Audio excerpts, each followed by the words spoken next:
I am Sarang Vivek Tare, working as an assistant professor in NB Navle Sinhagad College of Engineering, Solapur, having 10 years of teaching experience, and I completed my masters in heat power.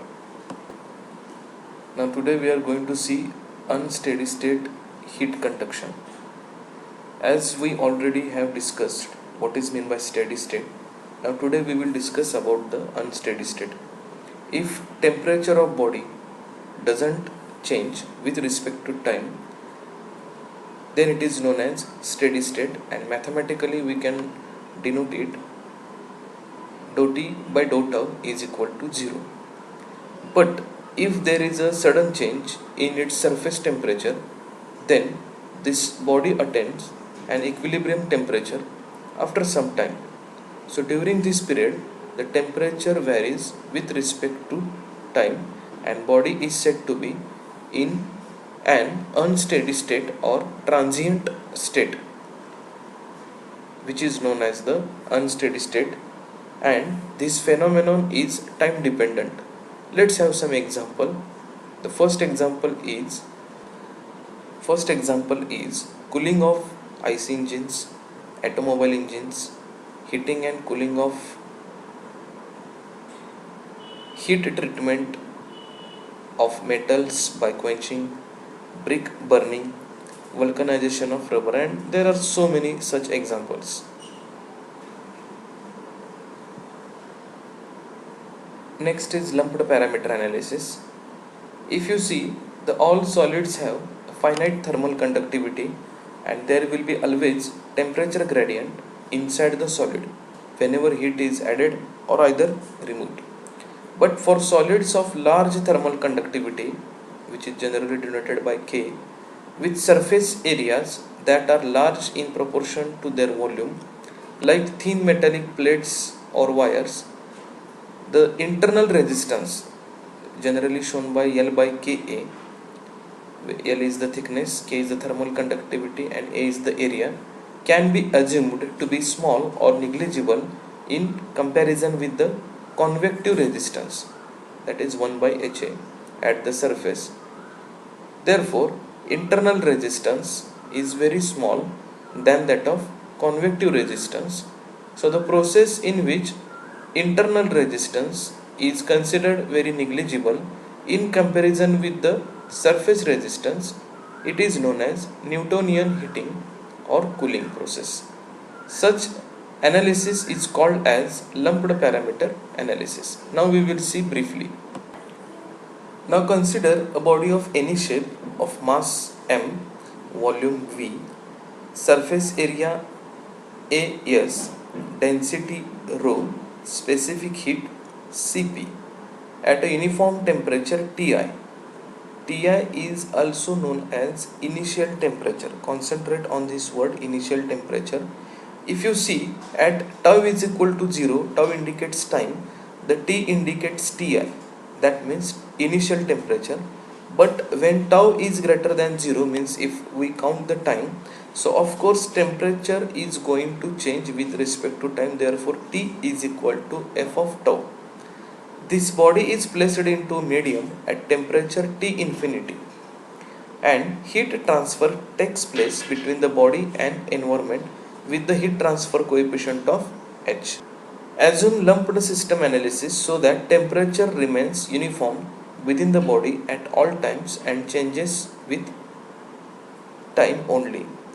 The energy balance equation can be written as heat transferred from the body during d tau is equal to the change in the energy of the body during d tau. Now we will see the further steps. So we can write HAS T minus TA, or this A indicates surrounding temperature, air temperature, is equal to minus, since minus is important at heat is leaving, mCp dt by d tau.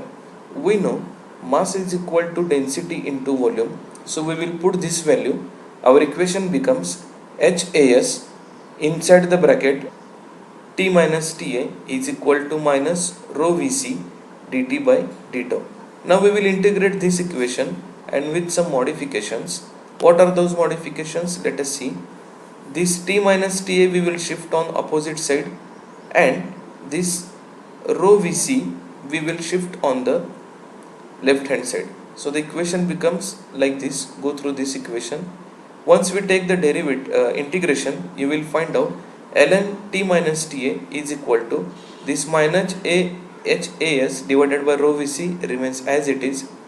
The integration of this d tau will be tau plus c1, where c1 is the constant. This is equation 1.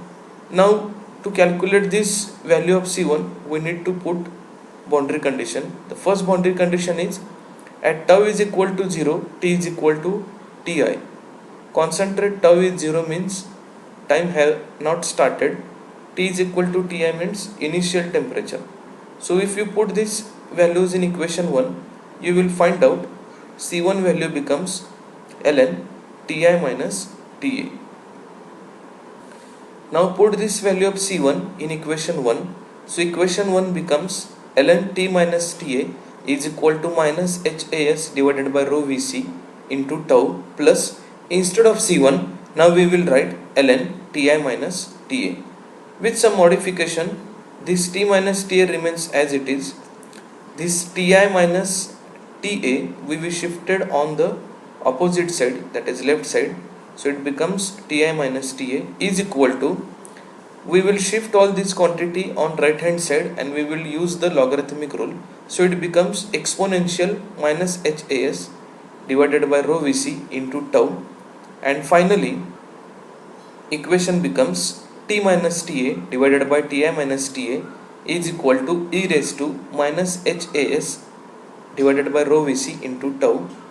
This theta and theta I will explain what is it in the next video. This equation, that is number 2, gives temperature distribution in the body for Newtonian heating or cooling, and this equation indicates that temperature rises exponentially with the time. The quantity rho vc divided by has is called as thermal time constant, which is denoted by tau th. Actually this is not for our syllabus, but this is the additional knowledge. So this is about the lumped parameter analysis. Now we will see how to solve the numerical. The first step in establishing the criteria for the applicability of lumped system analysis is to define the characteristic length, as it is known as LC, and it is the ratio of volume divided by surface area. If you see, you can go through these various geometrical shapes and you can find out these final values. That means for flat plate the LC will be L by 2, where L is the thickness. Next, for cylinder it is R by 2, for sphere it is R by 3, for cube it is L by 6.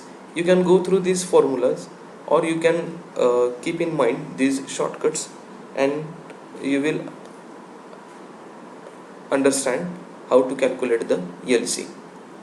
Now if we simplify this quantity has by rho vc into tau, we will have these two numbers. The first one is hl by k, which is the dimensional less parameter or factor, which is known as Biot number, and another one is very important, that is nothing but alpha into tau divided by LC square, which is known as Fourier's number. So the formulas are given in this notes. The notes are already shared to you. Since I have the time limit of 10 minutes only, so in next video we will see how to solve the numerical. Please go through these steps and you will find out the importance of these two numbers. The first one is Biot number, second one is Fourier's number. And in next video we will see how to solve the numericals based on this system. Thank you.